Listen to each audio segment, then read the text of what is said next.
আজ আমি তৈরি করছি ফুলকপি আলুর রসা। তার জন্যে কড়াইয়ে তেল গরম করে অল্প হলুদ দিয়েছি। হলুদ দেওয়ার পরে এবার ফুলকপিগুলো দিয়ে দিচ্ছি এক একে। তার বলো না, ফুলকপির যা টেস্ট হয়েছিল, দারুণ টেস্ট। হালকা মশলা দিয়ে তৈরি করার পরেও ফুলকপি খুব সুন্দর। তোমরা একবার রান্না করে দেখবে। এবার ফুলকপিগুলো হালকা করে আমি ভেজে নিচ্ছি। ভালো করে ফুলকপিগুলো ভেজে নেব। ভেজে নেওয়া হয়ে গেলে ফুলকপিগুলো তুলে নেব। তোমরাও একবার এই রান্নাটা ট্রাই করে দেখতে পারো। ফুলকপিগুলো এবার ভাজা হয়ে গেছে। এবার ওই কড়াইয়ে আমি একটু তেল দিয়ে আলুগুলো ভেজে নিচ্ছি। আলুগুলো ভেজে নেব। আলুগুলো ভেজে নেওয়া হয়ে গেলে লাল লাল করে ভাজবো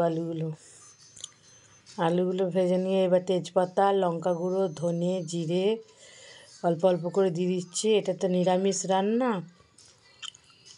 অল্প অল্প করে দিয়ে এবার ভালো করে নাড়িয়ে নেবো। ফুলকপি ভাজাগুলো দিয়ে দিচ্ছি।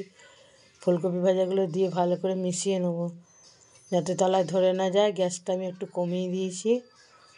ভালো করে এবার কষিয়ে নেবো একটু।